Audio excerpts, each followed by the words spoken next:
All right. Hello, Fortina's brothers and sisters. Welcome back to Ministry Revealed. It is April 14th, 2025.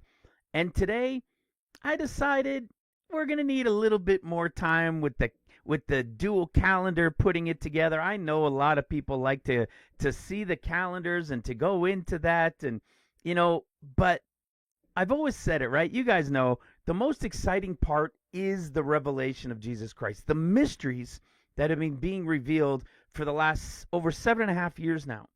And it shows that a lot of people aren't quite as interested in the stuff that's the most beautiful, which is the revelation of the Lord.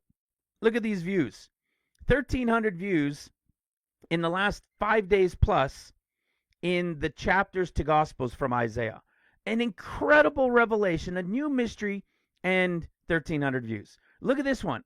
This great one with the three little children, the revelation of First John, and 1,600 views.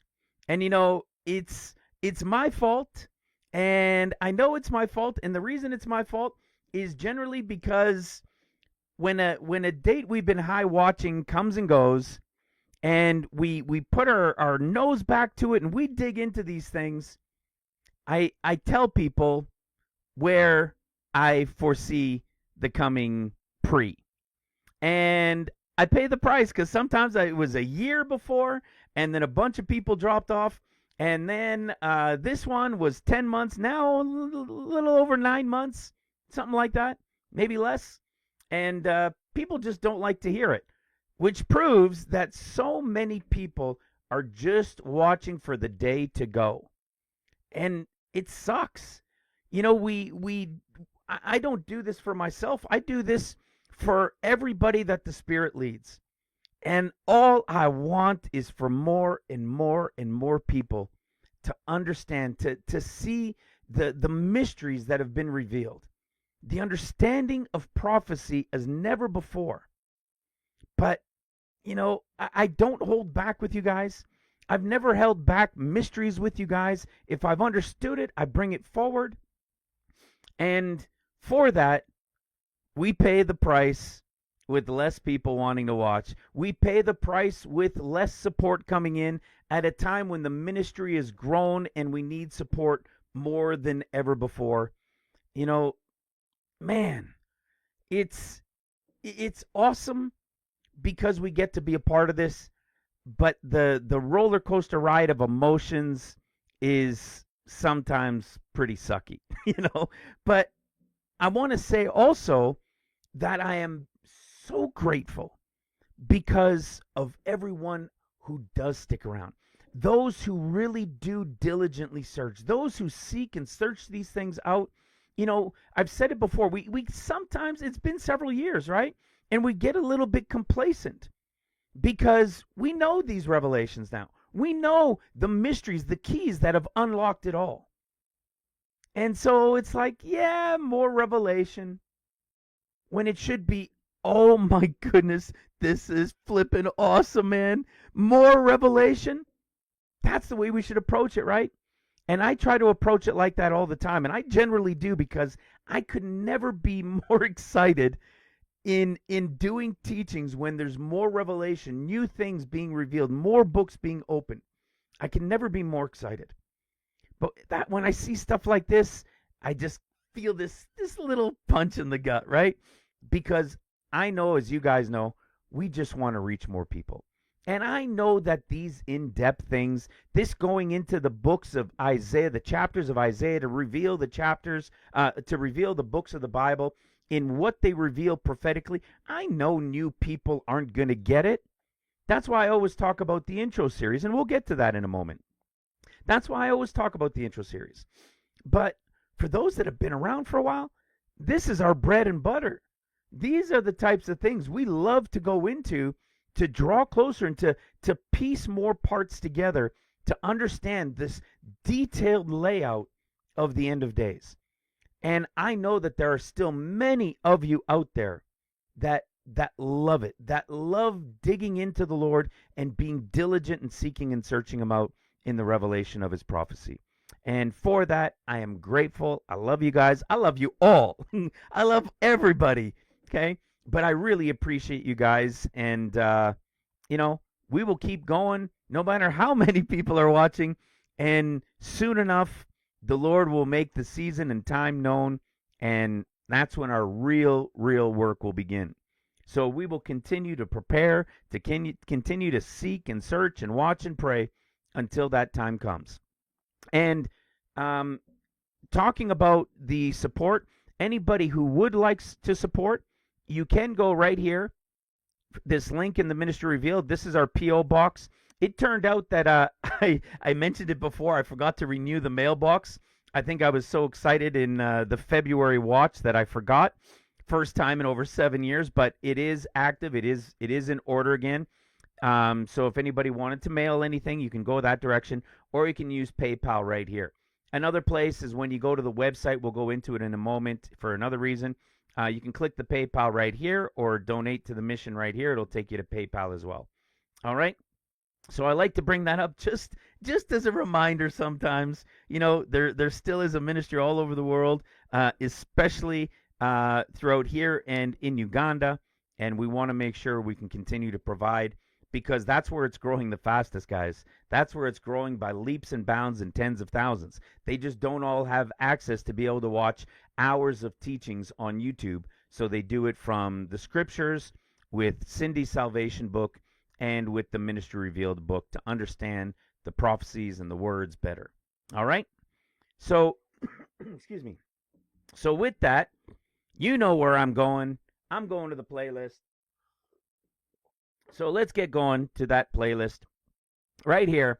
If you're new to Ministry Revealed, I always recommend everybody come to this playlist link and click on this intro to the end times.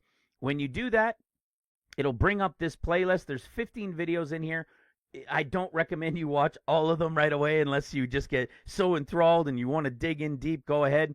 But these first 4 teachings right here are the key to understanding what's been happening here for over 7 years. It is the revelation of the end of days as it has never, ever been understood before. And this first one is a 22-minute intro right here to what the next 3 are going to go into. The second one is just a 30-minute introduction Bible study to the revelation of what we call who the Gospels are speaking to. And a lot of people say, there is no such thing. The Gospels are speaking to everybody. Yes, they speak to everybody. But within them are differences in Gospels. And there's a conversation going to different groups of people. I went and did a little search, and I just brought up this one. Different Gospels, different audience. This is from Reddit. And you can see somebody's answer. The very, very basic tradition is that Matthew is written to the Jewish people, Mark to the Romans, Luke generally to the Gentiles. Okay? But all Scripture is written for everyone. Okay? I didn't write this. This isn't somebody from Ministry Revealed. But guess what? Most people that studies the Scriptures and the Gospels understand that there is this context of a different conversation taking place. Well, what we've revealed here in this ministry, and what this 30-minute intro is, we got 3-hour videos that continue on this, but this 30-minute intro is to show you that the differences in those Gospels of Matthew, Mark, Luke, and John, that the different stories, or the same stories that have different words or different counts in them. Like in Luke, Jesus goes to the cross, and before going to the cross, he's arrayed in a gorgeous robe, which means white, radiant, beautiful, like a bride. In Mark, he's arrayed in purple, and in Matthew, he's arrayed in scarlet. Why? Why didn't they all just say a gorgeous white robe? You see, it's not just that they're written to different people. There's something else happening there, and this happens all throughout the Gospels, in particular with the synoptic Gospels of Matthew, Mark, and Luke. And we've revealed here over the last 7 years and change that what the Gospels are telling us, the differences in the Gospels within their stories, every single time, dozens and dozens and dozens of times, they are all telling us about prophecy. It will blow your mind. That's what this intro is right here. Excuse me. And what you're also going to notice is that the first will be last, the last will be first. Matthew, Mark, Luke, in the end, is Luke, Mark, Matthew. And what does it reveal later on? What does it then lead into? the next 30-minute intro, which is about the years of tribulation. We've all been told that the tribulation is 7 years long. The reality is it's 14 years long, 2 sets of 7, and a small period of time called above. And it sounds crazy. This is where most people shake their heads and say, you've lost your mind. Nope, you just haven't yet understood it. It is everywhere from the beginning of the creations all the way to the end of Revelation. The revelation is 7 years of seals, 7 years of trumpets. There's a small period of time called above. It starts with the pre-trib. There's 50 days, and then the 14 years, begin. It's 7 years to Mark's group, 7 years to Matthew's group. That's the revelation. And the reason everybody has only believed it's 7 years is because of teaching number 4. Video number 4 is the answer. It's all because of Matthew. We have all been taught foundationally for hundreds and hundreds of years that we're taught from the Gospels, but all of the focus, 98% of the focus, is in the Gospel of Matthew.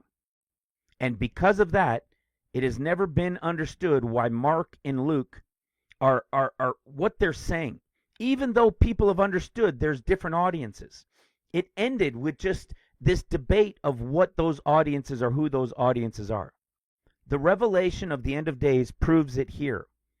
And we can show that because everybody's foundation is in Matthew, specifically in the prophecies in Matthew 24, everybody only sees 7,000 years, 7 years of tribulation. They think everybody goes pre-trib first, or they believe in a mid and then everybody goes, or there's nothing and they believe in a post-trib. What all of this will reveal to you is that pre, mid, and post is all true over a period above and throughout the 14 years. The pre-trib bride of Christ, Gentile bride, Luke, goes first at the beginning of the above. The mid-trib great multitude rapture of the church goes in the 7th year of seals. And the return of the Lord, feet down on the Mount of Olives, is at the 14th year of tribulation. It is all throughout the entirety of Scripture. It'll blow your mind. All right? So these are the first 4 that we always teach to go into first. And you can do that, as I said, by going to the playlist here, or you can go to ministryrevealed.com, come to the menu right here. See, there's another donate link, but you can go right here into the intro, which is the page we're on. The other thing you'll hear me talk about is forum. So many people, there's about 1,400 people in the forum from all over the world. It's free to sign up, takes about 5-10 seconds to sign up, and you can post about news and events, prayer requests, Bible studies going on, all sorts of things with like-minded brothers and sisters diligently seeking and searching all over the world. Okay? But here's another place you can come and watch the intro series as well. And if you want to download the videos, it's a simple one-click download to your whatever device you're watching on. All right? So it's awesome. For those that don't know, if you're newer, here's our mission and our ministry with Steve over in Uganda. Just to show you guys a little bit of it. They print the Ministry Revealed books in Uganda, and we give them away for free with Bibles and food, and you see all sorts of things, medicines and, clothing. This is our brother Steve right here. He's teaching with the Ministry Revealed book. There's some of his team out there that's going all over Uganda and throughout Uganda and around Uganda. Awesome. And here's some of our brothers and sisters we got pictures of, those that have sent them in. So, awesome stuff. All right? So with that, let's get tonight going. Excuse me. I have a little frog left in there. Oh, I shouldn't say that, right? That sounds like the frogs of Revelation. I don't want somebody saying, "Oh, no." No, I don't know if it's a Canadian thing or a French-Canadian thing, but we'd say you have a frog in your throat when you're all choked up like that. Anyways, all right, let's get going. We're going to go to Isaiah 66. What you're going to see, you see, we showed in the last teaching, it was such an awesome revelation, especially for those who have understood the revelations, the that have been around for a while and have understood what I just went through in the intro. When we get to this, what we did in the last one, and have shown how people have studied and shown that the chapters of Isaiah are revealed within the books of the Bible. 66 chapters, 66 books. People love to argue and say, oh, but the chapters and the verses, they were all added later. We've proven here in this ministry that the chapters and verses are absolutely as Holy Spirit led as those who wrote the words. We have proven it. We have shown it over and over and over again. And what happened in the last one? We were able to show that chapter 40, 41, and 42 in the prophetic, by going backwards like Luke, Mark, Matthew, 42, 41, 40, was an exact conversation of the Lord coming at the beginning, after the pre-trib as the Son of Man, them coming at the end of seals, and then what takes place later at the end of seals unto mid-trumpets. It was awesome. Now, anybody that's new, I wouldn't expect you guys to get it and to understand it until you go through some of that playlist and study these things. But it was awesome. It was awesome to see it just unravel and open the way it did. Well, if that's the case, then we should be able to go to the 66th book, I keep mixing it up, the 66th chapter of Isaiah, and clearly be able to connect it to the 66th book of the Bible, which is, of course, Revelation. And with that being the case, what should it be about? It should be about tribulation, of course, right? It should be about not only the end and the Lord destroying all the enemies, but it should have parts and pieces of things all throughout the book of Revelation. Because the 66th chapter is supposed to relate just as 42, 41, and 40 did with Luke, Mark, and Matthew. Well, let's have a look and see what we find. And of course, because I'm doing a teaching on it, that's exactly what we're going to see. And you're going to see through the first 6 verses, the conversation is literally the end. It's this time of the destruction and right? It's like the end of trumpets time, and the Lord then ruling, and then it goes back to the beginning, and it goes throughout tribulation. It talks about the Gentiles. It talks about a group taken from among them who will bring the Gentiles in. Do you realize this? You're going to see when we get in this, that all these things that we've spoken about are in this chapter. These things that we've taught on about the book of Revelation that have led us into so many other chapters and books throughout the Bible are so many of them packed right here within Isaiah 66. Even to the point of a group that's escaped that has come back to help bring in the Gentiles. What? Oh, and then after that group is brought in, there's another group he's going to take him to himself from among the Levites and as priests that he takes on after those guys are done. It's all right here in one chapter. It's so awesome. So let's go digging into this, and we'll go into these key verses and look up the definitions and search out some of these words. Of course, you can see the first one. The word footstool. Let's start with Isaiah 66:1. Thus saith the Lord, the heaven is my throne, and the earth is my footstool. Okay? This is a word we know quite well. You go look up the word for footstool, and look at these places we find it. In Psalms 110, Psalms 132, and the connection with Isaiah 66. Well, look what happens when we go to Psalms 110. What does it say? The Lord said unto my Lord, so the Father said unto the Son, sit thou at my right hand until I make thine enemies thy footstool. What do we know about Psalms 110? Psalms 110 is about the end of seals. Okay? When the Lord comes, the rod of his strength, rule in the midst of Zion, or rule out of Zion in the midst of his enemies. Okay, this is something we just talked about in the last one when we were in Matthew, and we see that we know at the end of seals, the Lord is here. He's there on Mount Zion, having come with paradise. And what do we know happens? He's still going to be ruling in the midst of his enemies because he still has his work before him, right? Well, this doesn't say it's his footstool yet, okay? It says, until I make thine enemies thy footstool. Well, the enemies won't be his footstool until the end. And this is what I was telling you, that it starts with the end. And then it goes from verse 7, it starts at the beginning of tribulation, and then it gives us a bunch of details throughout. So, what about Psalms 132? Where was that? Psalms 132. Okay? We will go into his tabernacles, and we will worship at his footstool. Well, if we go to our chapters to years, and we go to Psalms 132, ta-da! It's at the end of tribulation. It's a prophetic time at the end of the 14 years. Chapters to years. If you're new, don't worry about this. This is a much more detailed thing. But for those that have been around, it just so happens it's connected also to Psalms 132. Where else is something like this connected?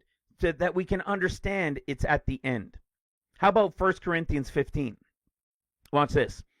But now is Christ risen from the dead and become the firstfruits of them that slept. For since by man came death, by man cometh also the resurrection of the dead. For as in Adam all die, even so in Christ shall all be made alive, but every man in his order.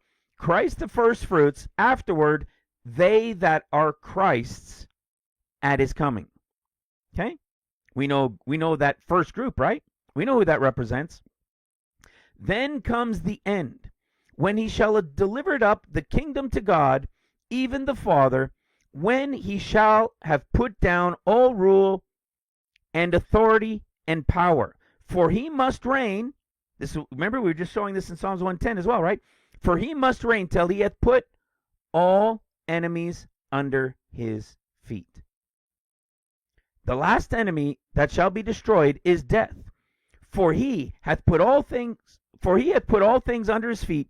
But when he saith all things are put under him, it is manifest that he is expected which did put all things under him. All of this conversation, it's not saying footstool, but it's the same conversation. It's the same understanding of when all will be put under him. Again, where is this all coming from? From the word footstool that starts us all off in Isaiah 66 as the book of Revelation, being the end, starting with the end, and then laying out what's going to be coming during tribulation. Look at verse 3. Oh, this is awesome. It's so wild. Watch this. He that killeth an ox is as if he slew a man. He that sacrificeth a lamb, as he cut off a dog's neck. What? What? Remember, this is kind of going in reverse order, right? From the end. Now, the lamb is obvious, and we know it's Christ, of course, right? Well, one is Christ as the sacrificial lamb, which he already was, but he's represented here as a dog's neck or as a dog. What? What about the ox? The killing of an ox, as if he slew a man. So you have Christ as the lamb represented as one cutting off a dog's neck, so a dog, and the other one being represented as, you know it, Christ at the end, right? At the end of the 13th year of tribulation, at the end of the 6th trumpet, he that killeth an ox, as if he slew a man. Now, what do we know about these two? Of course, we know the lamb is Christ. Okay? When he came the first time, he was the sacrificial lamb, but he's being represented as a dog. Okay? I'm not saying Christ is a dog. Okay? I'm saying as if a dog's neck was cut off. There's a reference here to a dog. Well, when Christ came the first time, Wasn't he from Judah? Of course he was, right? In the end, he's going to be the Lion of the tribe of Judah. And when he came the first time, he was from the house of Judah.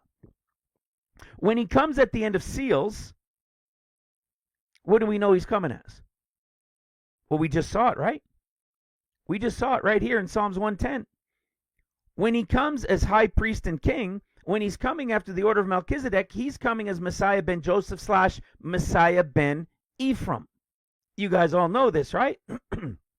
So if we go to Leviticus 1, what do we know? We know that there was the ox sacrifice for the priests. We know that there's the lamb sacrifice, which was Christ.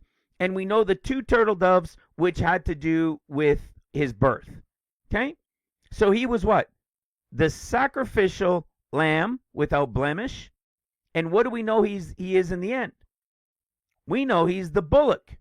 He is the ox for the sacrifice, because the priests are not part of the world. They're not part of Israel. They belong to the Lord, and they haven't had their sacrifice yet, right? So we know there's 2 representations. One is Judah, right? And the other as Ephraim. And at the end, Ephraim and Judah together, when the 2 rods come together and everybody's done. Okay? Well, what are the chances? The ox as the man, and the sacrificial lamb as a dog. When he came the first time, he was of the tribe of Judah. Well, let's go look at something. Let's go to, where is it? Numbers 13, and let's see if we can find this double connection. Watch this. Remember this? Caleb and Hosea, right? And then Hosea gets his name changed from Hosea, son of Nun, to Joshua, Yeshua, right? Jesus, we know this prophetic picture is for the end of seals, right? So what do we have?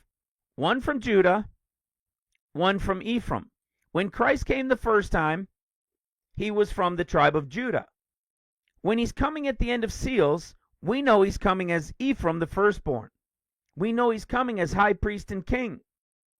We can even show it in Jeremiah 31. All right? My firstborn Ephraim. It's Yeshua, Joshua, whose name was Hosea. Well, what's Ephraim? We already know that very well, don't we? Ephraim is represented as the ox, the bullock, Ephraim, when he comes at the end of 6 years of seals. Do you know what Caleb is? Remember, what are we looking at? One is the bullock, the ox. We know that this is what's happening as the bullock, the ox, at the end of the 6th year of trumpets. And who does it represent? Ephraim. So who would the sacrificial lamb represent connected to the dog? It would have been Christ the first time, right? Of course it would have been Christ the first time. And who was Christ the first time? He was Judah. Who was Judah in this picture? In the typology from the ox and the lamb? It's Caleb. Do you know what Caleb's name means?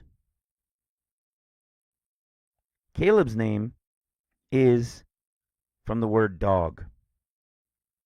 A dog. Tribe of Judah, dog. Ephraim, Jesus, ox, when he comes at the end.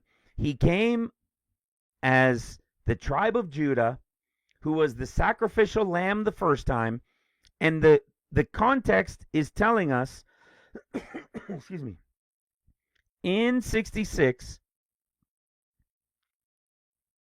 that the final one is as the ox, and we know that the one that came before was the lamb. And we've got a reference to a dog. Look what comes next. It says, and he that offereth an oblation, as if he offered swine's blood, he that burneth incense, as if he blessed an idol. Yea, they have chosen their own ways, and their soul delights in their abominations. What do we know happens in tribulation? There are two abominations, right? There's one at Midish seals, and there's one at Midish trumpets. There are two abominations. We know that Christ was the sacrificial lamb, and he's represented as Caleb in that typology. And in the end, we know he's the ox. We know that those that have fallen to the enemy, that delight in their abominations, and in their killing of the ox, Ephraim, and in their sacrifice of the lamb.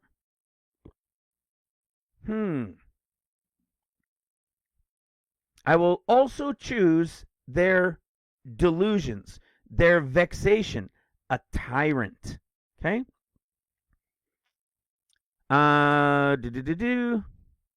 Let's keep reading the rest of 4.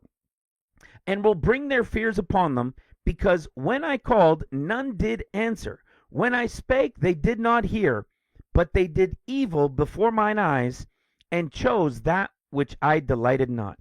Hear the word of the Lord, you that tremble at his word. Your brethren that hated you, that cast you out for my name's sake, said, let the Lord be glorified. Excuse me, I don't know why my voice is so cracky tonight. Let the Lord be glorified, they're trying to say. But listen to this. But he shall appear to your joy, and they shall be ashamed. Does that sound familiar? And appearing to joy and shame to others? Let's see where this leads us. This is just a search for the word appear.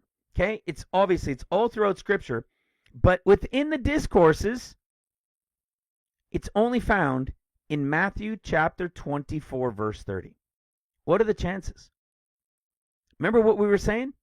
All of this first section here is connected to the end of tribulation, to the end of days. You see, even the ox having been killed. Right? As you guys understand what that means. So where do you think this should appear? This is going to take place. It's talking about the end. Okay? The end of tribulation. And where do we have it? Look at this. When is the coming of the Lord as lightning that shineth from the west? It's at his appearing. What people don't understand, if they're newer, is that Matthew's discourse is the 7 years of trumpets, and the Lord comes at the end of 6 to that 7th year of trumpets. This appearing is the Lord coming feet down on the Mount of Olives. So I thought, okay, this is just the word appear, okay? It just so happens, out of all the discourses, it's only in Matthew related to the coming of Christ, which is the exact same context being spoken about in Isaiah 66. It's like it's all going in reverse at the very end, and then it's going to start at the beginning. Now, watch what happens. I thought, well, let's go look up what Matthew 24, what that word appear, G53:16. And let's see if that appears in other discourses. And guess what? It doesn't. This is the one speaking solely of the coming of Christ when he returns feet down on the Mount of Olives. And look at this. It's actually used twice. And where's the other one? For as lightning cometh out of the east, and shineth even unto the west, so shall also the coming of the Son of Man be. Do you think that's by chance?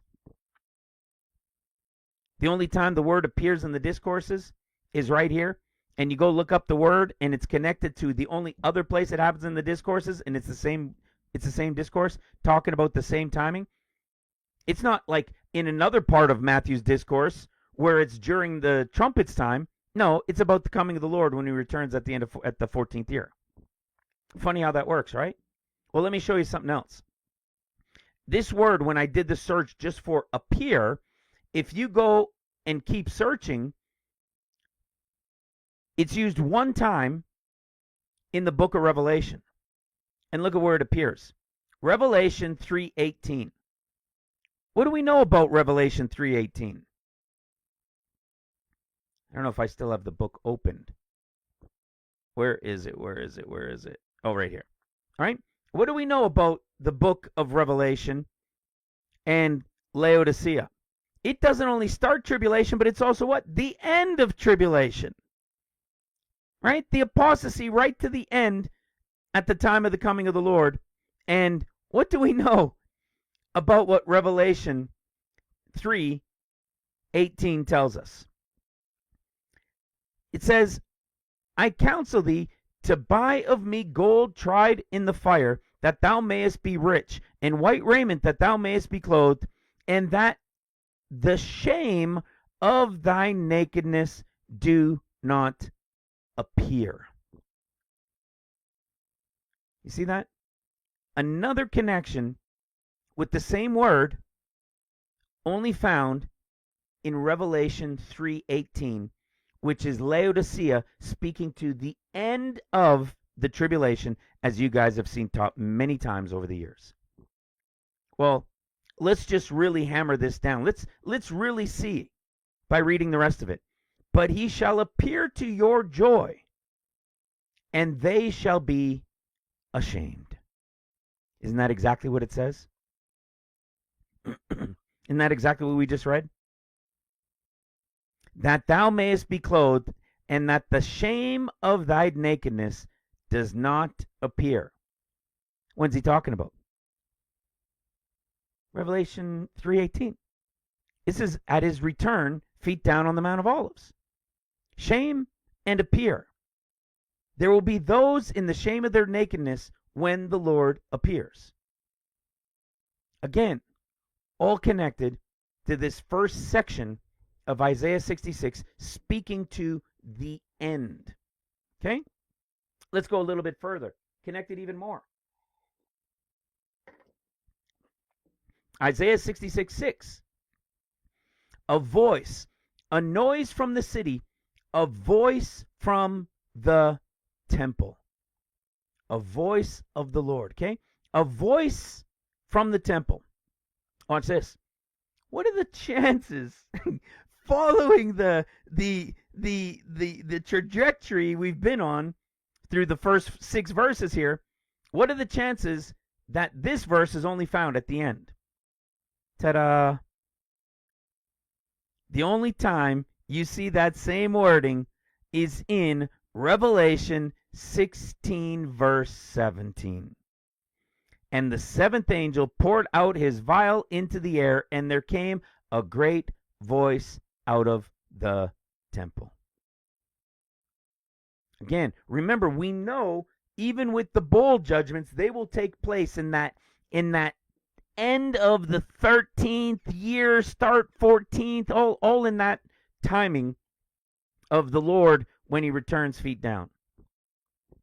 Well, what's the context we were just looking at? The exact same thing.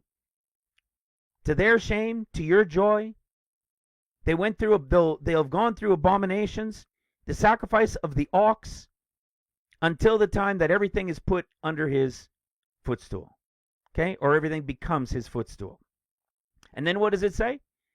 A voice of the Lord that rendereth recompense to his enemies.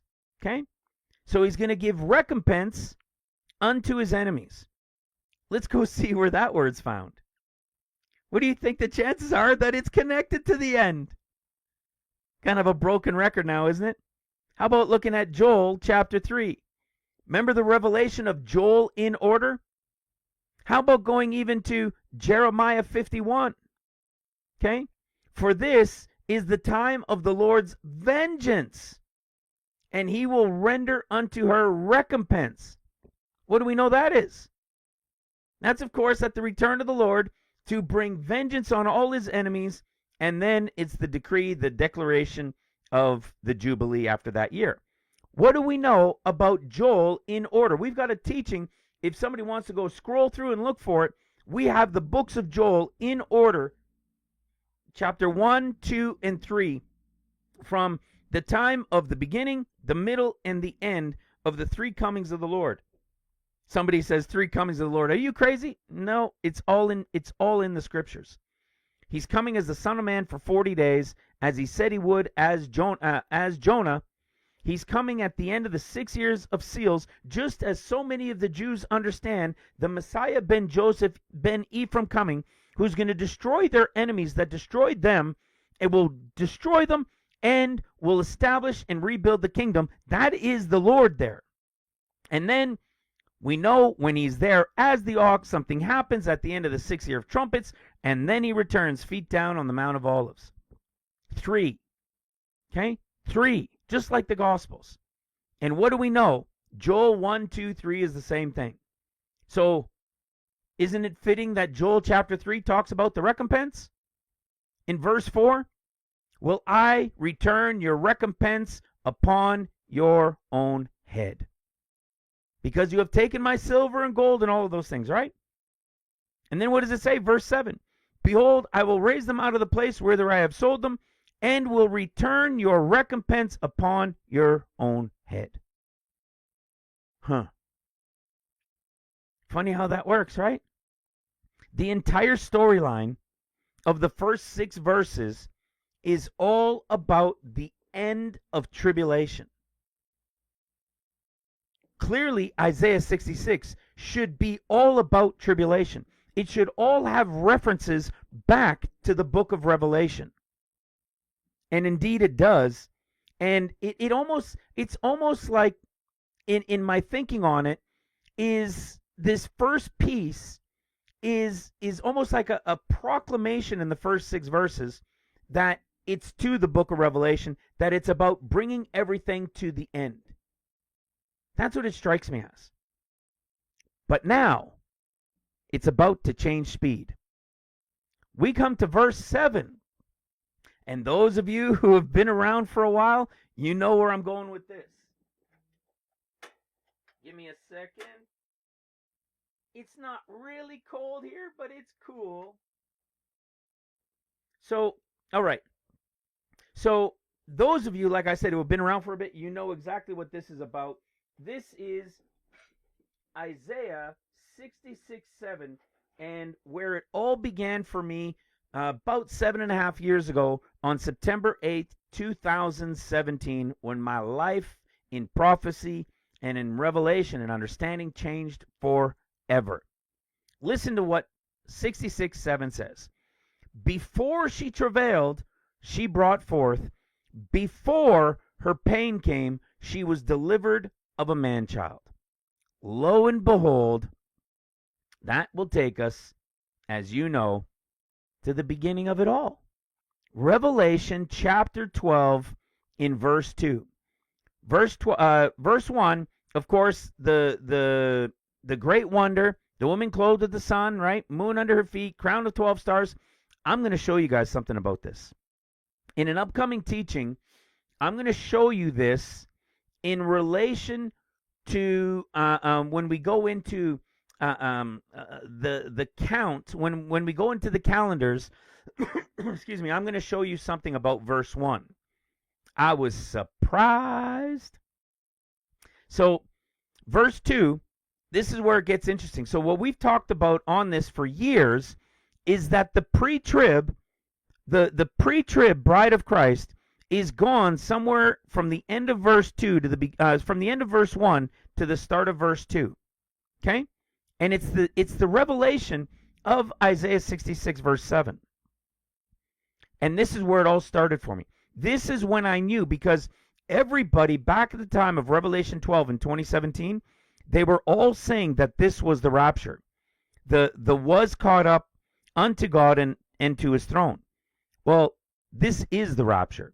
This is the mid-trib great multitude rapture of Revelation chapter 7. But I always remembered what Isaiah said, and in that moment it dawned on me. Because what did it say? Before she travailed, she brought forth. Okay? So before the travailing. And what does it say? And she, being with child, cried travailing. That means before this happens, excuse me, before this crying in travail, before that happens, she's going to bring forth. That's your pre-trib right there.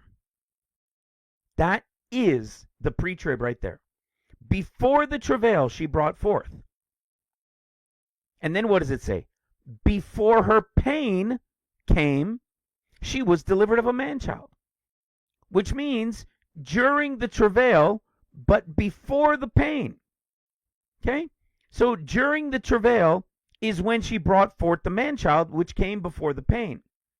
So if we go to Revelation chapter 12, we know that when she cried travailing, once this has started, the bride is already gone because she brought forth before the travailing.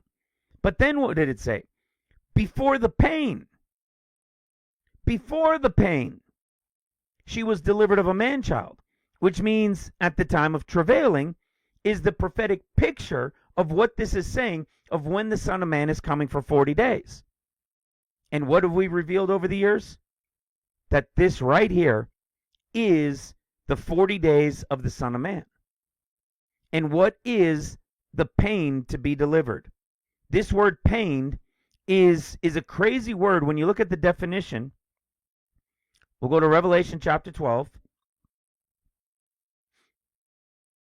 And where are we? Travailed, okay? The travailing in birth, that's the 40 days of the Son of Man after the pre-trib. And pained, which is a separate thing going on. Look what it is. To torture. Pain, toil, torment, toss, vex. This is representing the first about 2.5 years of tribulation of the 14 years. It's the time of World War III before the beast is given his power to continue, which is the about second half of seals. Okay? Isn't that awesome? I always find it so amazing because I love it when I get to come back and just touch on this revelation that all started over 7 years ago. It all started because I kept hearing people say Revelation 12:5 was the pre-trib rapture. Yet it came after the travailing. It came after the pain. It comes after the beast gets his power and authority. It comes after a third of the stars being cast to the earth. It comes after the Son of Man then coming to rule with the rod of iron. You see, this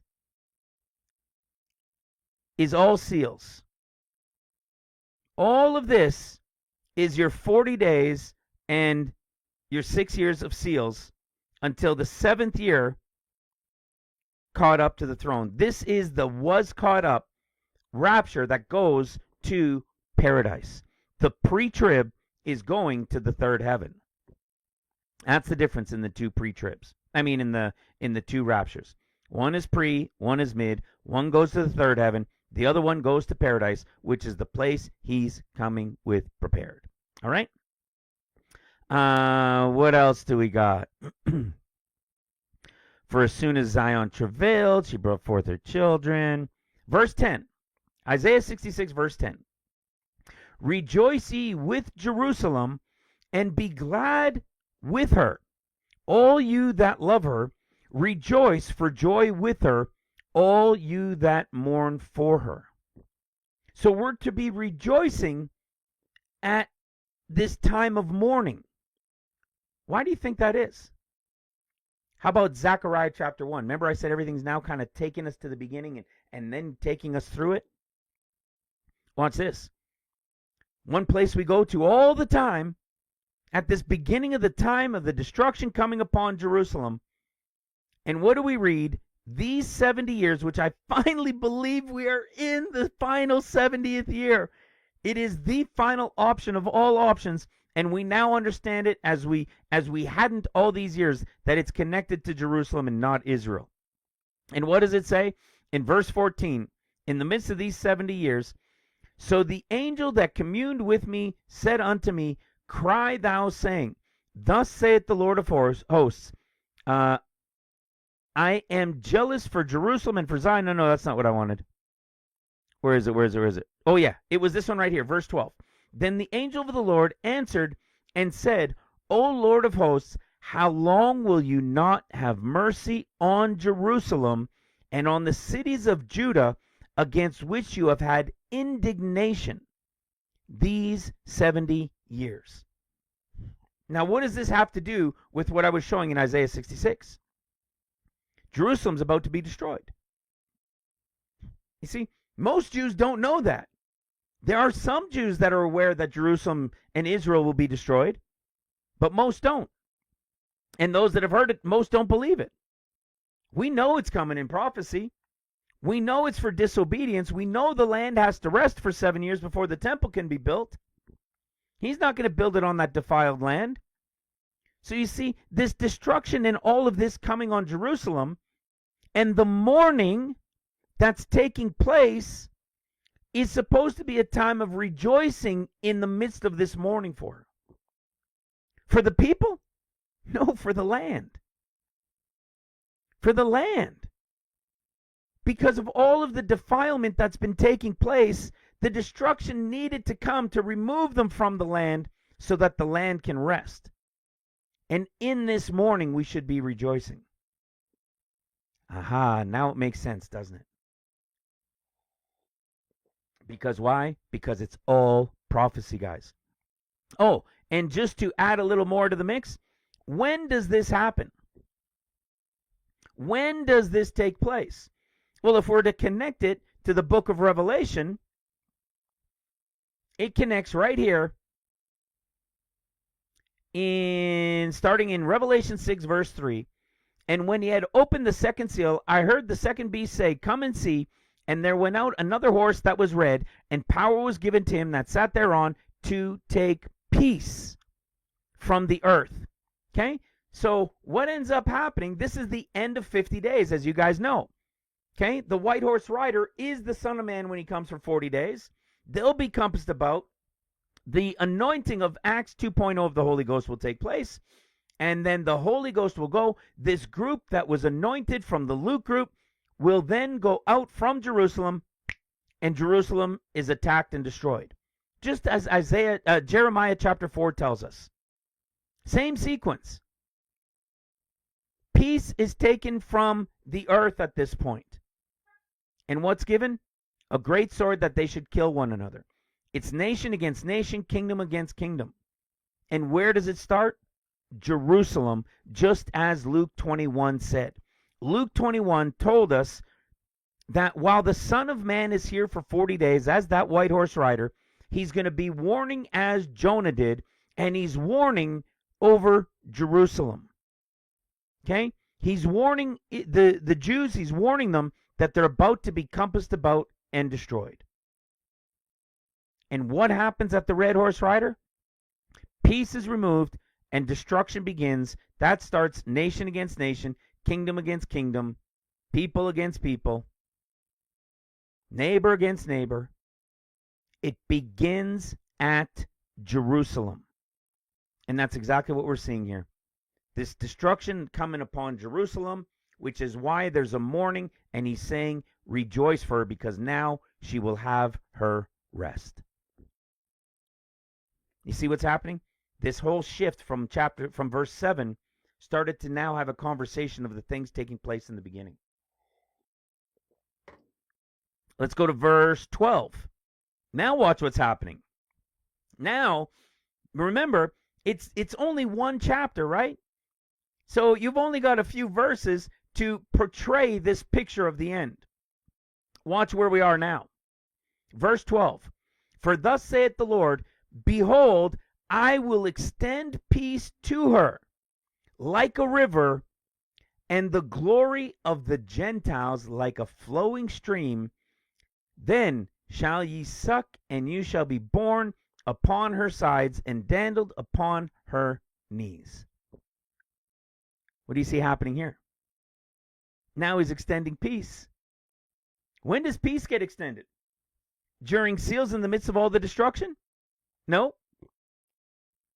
Not until the end of seals. But right away at the end of the 6th year of seals? No, because the Lord's bringing destruction upon everybody else. When does the peace take place? We know the peace takes place. It is the Lord that makes this covenant. At the end of seals, at that 7th seal. And what happens when we go to Zechariah, 14 chapters to 14 years? What happens when we go to chapter 8? We see the Lord is no longer jealous for her, right? He's not jealous anymore like he was. It says, I was. I'm not am like chapter 1. It's now the holy mountain of the Lord. And you remember what he says in verse 10? For before these days, so what do we see? The Lord is now there. Heavenly Mount Zion has come down. The great multitude rapture has happened. And now it's time that they're going to be starting to rebuild. The remnant of the house of Israel has come in. Judah is now come in. And what does it say? They're about to start rebuilding. They're going to rebuild the temple starting in that first year of trumpets. And then what does it say in verse 10? For before these days there was no man for hire, nor any nor hire for beast, neither was there any peace to him that went out or came in because of the affliction. For I set all men every one against his neighbor. Hello. There was no peace, because at the red horse rider, peace was removed. And all were set against their neighbors. That's nation against nation, kingdom against kingdom. It started in Jerusalem. See, there was no peace. But now the Lord has come. He's destroyed all the enemies. The 144 sealed, the great multitude Gentile rapture has come in. And now they're going to start rebuilding. And who established this time of peace now? The Lord, even though he's what? Ruling in the midst of his enemies. Jerusalem is going to be protected. Jerusalem has had a 7-year Sabbath of rest. The land itself. It's pretty wild. Especially, it's once you include in that the chapters were to books that it all started to open up. I started looking through those end time eyes, and it really started to open up. But like I said in the last one, we needed to understand what happens to Judah, that they also come in after the great multitude rapture. Okay, they're not going to the paradise place. They're going back to Jerusalem where the mountain of the Lord is, but they're not going to paradise. They're going back to the land to rebuild and so forth. Okay, it's not just the Gentiles going and then the house of Israel, that the remnant of the house of Israel, but then also Judah. Okay, and we see that, of course, in all over the place. Jeremiah 31, the same timing. Zechariah chapter 8, the beginning of trumpets, same thing. So you see, this is all that end of seals, that 7th year seals time frame. Let's go to verse 13. As one whom his mother comforteth, so will I comfort you, and you shall be comforted in Jerusalem. Okay? So again, in Jerusalem, they're going to be comforted. 21, Zechariah 8. Okay, so we see this again in Jerusalem. There's so many places we can go. In fact, we can just go right back to Zechariah chapter 8. In Zechariah chapter 8, where are they going to be comforted? They're going to be brought back to Jerusalem. Okay? Because the Lord is no longer jealous, but what does it say in verse 3? Thus saith the Lord, I am returned unto Zion, and will dwell in the midst of Jerusalem, and Jerusalem shall be called a city of truth, the mountain of the Lord of hosts, the holy mountain. And where are they being brought back? It says he's bringing them all back. Jeremiah 31 told us, right, that he's bringing them all back. They'll be gathered there. They're gathered to the mountain of the Lord and brought back to Jerusalem. So again, this same conversation and timing, it's all focused from almost like key points. It's not that there isn't a whole bunch of stuff that happens throughout the midst of seals and the midst of trumpets, but the focus is always at these key points, kind of the beginning, the middle, and the end. Okay, and that's what we're seeing here again.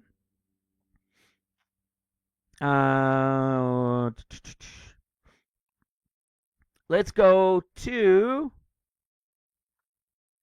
let's finish reading 14. And when you shall see this, your heart shall rejoice, and your bones shall flourish like an herb, and the hand of the Lord shall be known toward his servants, and his indignation toward his enemies. Remember, there were servants during seals, and then he's going to bring his indignation, this destruction at the end of seals over his enemies. Verse 15, for behold, the Lord will come with fire, and with his chariots like a whirlwind, to render his anger with fury, and his rebuke with flames of fire.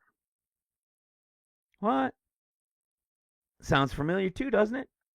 But it's not the end of tribulation. It is, where is it? Where do I have that one? Joel chapter 2. How about this? What do we know about Joel chapter 2? Joel chapter 2 is to the end of seals, right? And what do we see about Joel chapter 2? Okay? A fire devoureth before them, and behind them like a flame burneth. The land is as the Garden of Eden before them, and behind them a desolate wilderness, like the noise of chariots on the tops of mountains. You see, flames of fire, chariots, and what are we talking about? This period of the end of seals.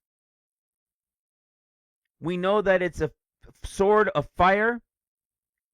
Okay? We know there's a pleading with all flesh. Then what are we going to see? Watch this. Let's go look real quick at plead with all flesh and see where that one even comes up. That might even be at the end. Okay? For by fire, by a sword, and the Lord will plead with all flesh, and the slain of the Lord shall be many. Ooh, this is actually, this part here in Isaiah 66:16 doesn't have a context to the end of seals. This has a context to the end of trumpets. Because it's Jeremiah 25:31. Watch this. Jeremiah 25:31. It's a place you guys know very well. Oh, sorry, not 31. 25. 25:31. We know this as the connection to what? The treading of the grapes, right? The winepress of the wrath of Almighty God. The cup of the Lord's wrath to make all nations drink. And what do we know it says? Watch what it says. Where is it? Where is it? Where is it? Begin to bring evil. He will tread the inhabitants to the ends of the earth. Let me see where that was. Oh, yeah, verse 31. Okay? He will roar from his habitation mightily. He shall give a shout as they tread the grapes against all the inhabitants of the earth. A noise shall come even to the ends of the earth, for the Lord has a controversy with the nations. He will plead with all flesh. He will give them that are wicked to the sword, saith the Lord. And it's going to be what? People lying dead from one end of the earth to the other. We really don't understand what's coming at the end of tribulation, right? Or throughout tribulation. You know, we say it often. What is coming is far beyond anything we can comprehend, especially that timing of mid-seals and mid-trumpets to the end. It's craziness. Watch this. Let's keep going. This context here again of mid-seals, watch, or of mid-trib. Isaiah 66:18. For I know their works and their thoughts. It shall come that I will gather all nations and tongues, and they shall come and see my glory. Now listen to this. And I will set a sign among them, and I will send those that escaped. Those that have escaped. Those that escaped. Carried away. Remember, the word carry away is only found in Luke's resurrection chapter 24. Carried away is in Luke's. Received up is in Mark's. And returning to them is in Matthew's. It's wild, right? It's those differences every time, right? So look at what we're seeing. So again, it's more stuff happening in the tribulation. And he's telling us that he will set a sign among them, and I will send those that escape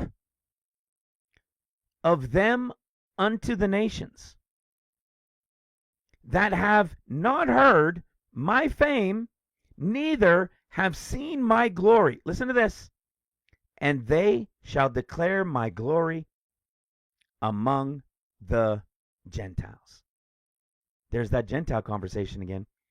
You have a group that escaped. We know that there's a group from the escaped that are going to remain to go out among the Gentiles. And they're going to be the ones bringing what? They're going to be the ones bringing in the great multitude of Gentiles that was talked about up here. Listen to what it says next.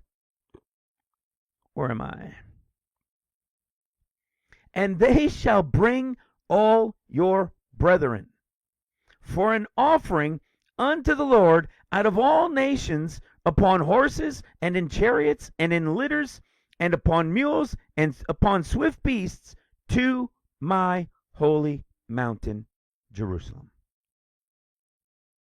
Isn't this exactly what we teach? Isn't there a group from among the escaped that are going to go into all nations, beginning from Jerusalem, that will declare it and make it known unto the Gentiles, to bring in the Gentiles? But what do we know now? Not only the Gentiles are we bringing in, we're also going to be bringing in the remnant of the house of Israel. Hello. The remnant of the house of Israel. The Gentiles are the ones grafted into the house of Israel. The Gentiles are going to be going, taking in the great mid-trib, and the remnant who will have awakened, as well as the Gentiles during seals, will make their way back to then Jerusalem. Where is he bringing them? Where are they going to bring them? Not only the Gentiles, but their brethren, which is the house of Israel, maybe also Judah. They're going to bring them back to Jerusalem, to the mountain of the Lord. Well, where do we see that? Well, again, we can go to Joel chapter 2, and we see it right here. Joel chapter 2, verse 31, the sun shall be turned into darkness, the moon to blood, before the great and terrible day of the Lord, the sixth seal. And it shall come to pass that whosoever shall call on the name of the Lord shall be delivered. Listen to this. For in Mount Zion and in Jerusalem, isn't that exactly what it just said?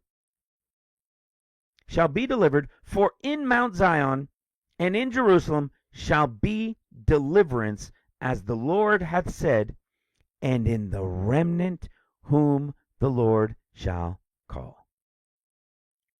Who's going to be calling on the name of the Lord during seals? The Gentiles. Remember, there are people that have died throughout the years that have called and believed on Christ, but haven't really lived it. They're probably in paradise. Those that have loved the Lord and they've been like Enoch and diligently sought him, they're going to be in the third heaven. And then what do we know about the remnant?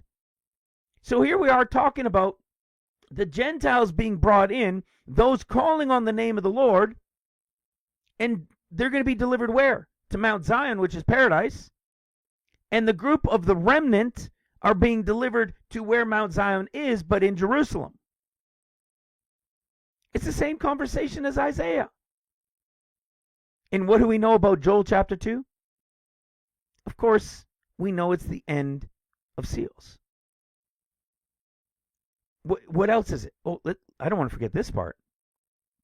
Of course, what else do we know it is? It's Revelation chapter 7. All right? You're going to have then the 100. Oh, we're going to have the 144,000 sealed. So there's going to have to be another group of priests, right?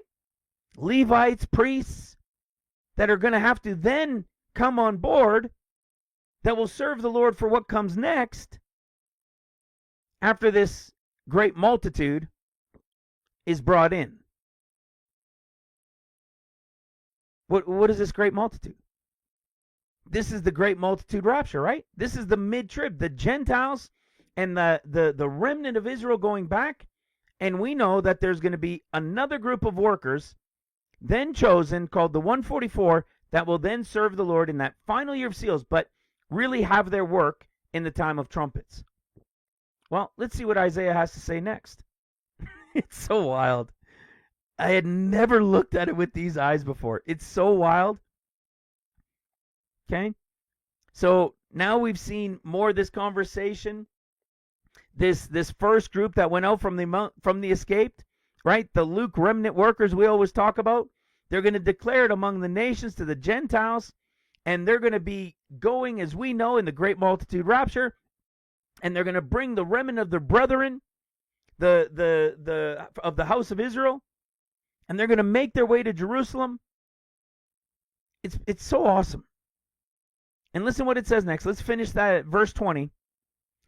Saith the Lord, as the children of Israel bring an offering in a clean vessel into the house of the Lord. See? So again, the children of Israel, that's that remnant that'll go back to Jerusalem, as we've been teaching a fair bit lately. Now listen to what comes next. Excuse me. Isaiah 66 verse 21. Now listen to this. And I will also take of them for priests, for Levites, and for Levites, saith the Lord. Well, well, well. Isn't that what we just saw? What do we know? What have we taught for years? That the 144,000 are taken from among what? The great multitude. Because the Gentiles are the church. The Gentiles are the grafted in Gentiles, right? All over the world. Some will fall away, more will come in, and in the midst of seals, even more will come in. It'll be the greatest revival in human history in the midst of the greatest chaos, as we always say. But what else do we show? We know that the 144,000 are from among the group of quote-unquote Gentiles, which the house of Israel also is as well, remember? The Gentiles are grafted into the house of Israel. And there's two places we can prove this, and have proven it. You remember this? In Mark chapter 15, when Jesus is arrayed in purple, right? Purple is the group going through seals. It represents the church. Right? You know what's interesting? When I just read that other piece earlier, that some would say on the simplest way that Matthew is written to the Jews, Mark is written to the Romans, they would say, and Luke to the Gentiles. Well, Romans being the church. And what? Purple. Right? With the Catholic Church, a lot of purple, right? I thought that was interesting, a little side note. But generally, it's the world, right? Don't forget, the Catholic Church claims all of Christendom, right? Even though we know there's the separation. They claim all of Christendom regardless. Well, that's the church, guys. The church is going in the mid-trib great multitude. And I'm not saying all of Rome is going, right? I'm not saying all the Catholic Church is going. I'm saying those who will call on the name of the Lord during seals. Okay? Will commit to the Lord having called on his name. But what do we know? That's the representation of purple in the different colors of the robes, garments that we see in Luke, Mark, Matthew, and to the book of Revelation with the woman riding the beast arrayed in purple and scarlet. Okay? We know this represents the mid-trib great multitude rapture group. Well, do you remember what happens when we went to John? What happens when we went to John? We saw that there was another purple, that Jesus was arrayed in another purple. And the 4209 is the purple from Mark's group. And what did we just show from Isaiah 66? That the priestly Levitical group is going to be what? From among them. The groups that had just come in. The great multitude in the house of Israel that had just come in. From among them, he's taking some for himself. And if they were purple, well, lo and behold, John's gospel has purple. Doesn't have gorgeous, doesn't have scarlet, it has purple. And what do we know about John's portion from chapter 15 to the end? It's the time of trumpets. Remember? It's the time of trumpets. So this would represent the purple of the 144,000. Well, it just so happens it's the word 4210, not 4209. And check it out. It comes from 4209, which is the one that represents Mark. This is awesome because this is exactly what we're reading in Isaiah 66, and we've been teaching this for years. You want to know where else we taught it? In Revelation chapter 14, about the 144,000. What does it say? And I looked, and lo, a lamb stood on Mount Zion, and with him 144,000, having his father's name written in their foreheads, which means on, okay, just so you're aware. And I heard a voice from heaven, as the voice of many waters, and as the voice of a great thunder, and I heard the voice of harps harping with their harps, and they sung as it were a new song before the throne, and before the four beasts and the elders, and no man could learn that song but the 144,000 which were redeemed from the earth. You see, they're redeemed from the earth. These are they which were not defiled with women, for they are virgins. These are they which follow the Lamb wheresoever he goeth. These were redeemed from among men, being the firstfruits unto God and to the Lamb. And in their mouth was found no guile, for they are without fault before the throne of God. What firstfruits are they? They're not the firstfruits of Romans 16. They're the firstfruits of 1 Corinthians 16. They're the second firstfruits. They're the firstfruits of the grapes. That first worker of those that had escaped that will go out to the nations of the Gentiles, those are the firstfruits of the wheat. This is the firstfruits of the grapes. And they were redeemed from among men on the earth. And what is it? Who are they connected to? The great multitude rapture of Revelation chapter 7. Isaiah is telling us the two worker groups during seals and trumpets. He's explained them both. I thought that was wild. Here it is right here, right? Verse 21, Isaiah 66. And I will also take of them for priests and for Levites, saith the Lord. Awesome. As we bring it to an end, Isaiah 66:22. For as the new heavens and the new earth, which I will make, shall remain before me, saith the Lord, so shall your seed and your name remain. And it shall come to pass that from one new moon to another, and from one Sabbath to another, shall all flesh come to worship before me, saith the Lord.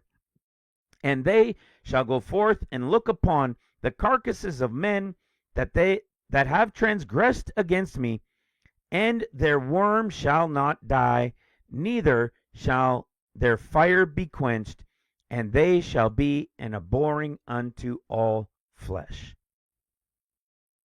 People think that this is all just metaphor, that people aren't going to see these things taking place, and remind them during the millennial reign of what's taken place.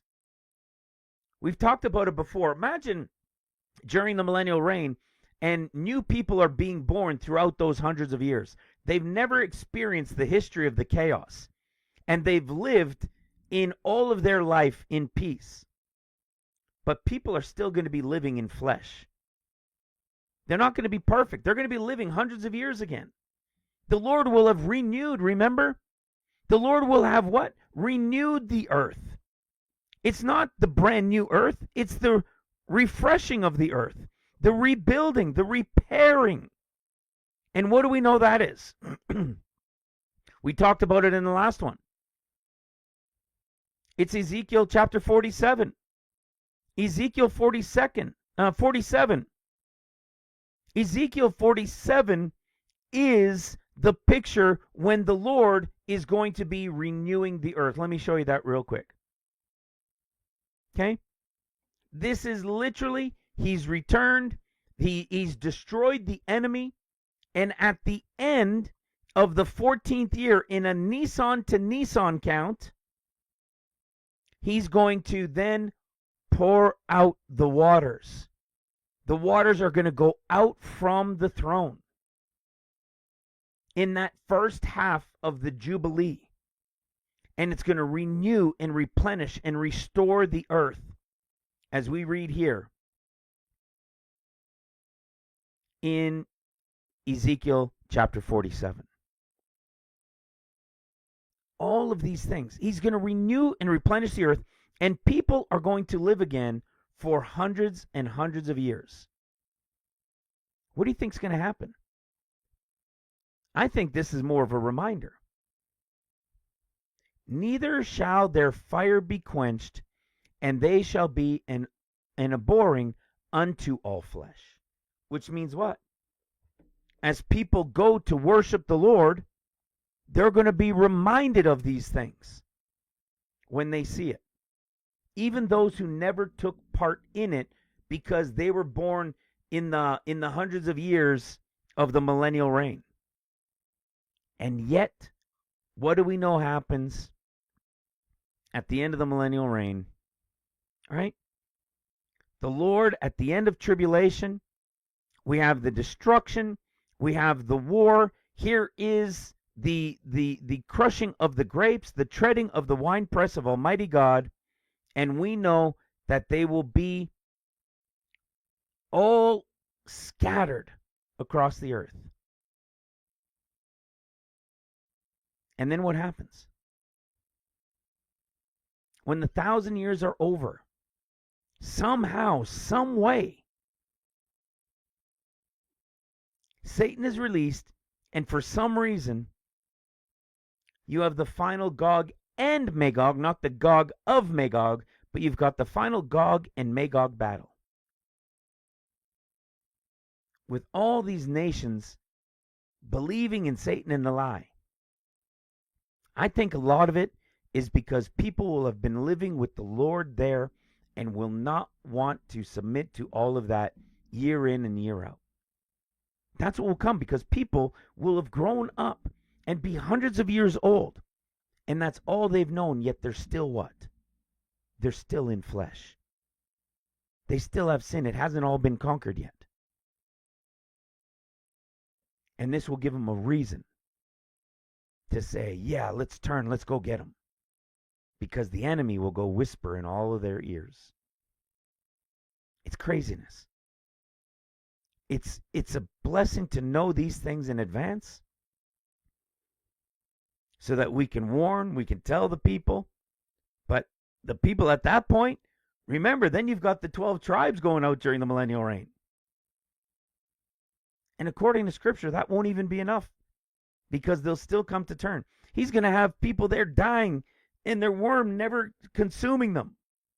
And that won't even be enough to remind them that he's an all-powerful, all-consuming, all-loving, but that his judgments are righteous and true as well. It's crazy to think of.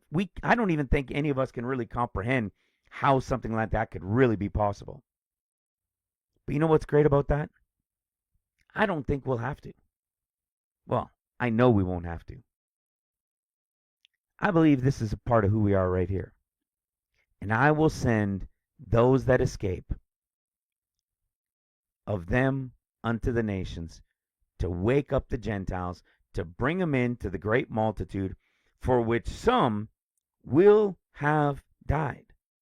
Some will have put their necks on the line. But you guys know what's coming next.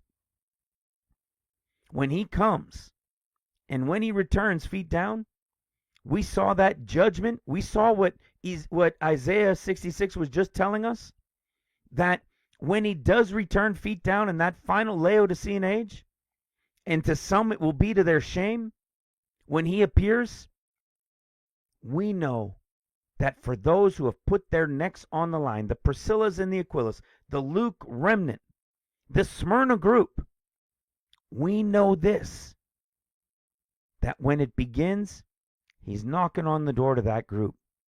And he's going to come and sup with them and dine with them. And for those that have put their necks on the line and been sacrificed for him, when he returns feet down at that time, there is a group taking part, just as Isaiah said, a group that belongs to him, that will take part in the resurrection of the just.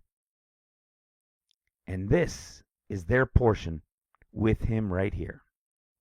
Revelation 3:21, at the end of tribulation, to him that overcometh will I grant to sit with me in my throne, even as I also overcame and am set down with my Father in his throne. These are they, as you all know, who will take part in the first resurrection, which are those who will rule and reign with Christ for 1,000 years. Brothers and sisters, it was a short one today.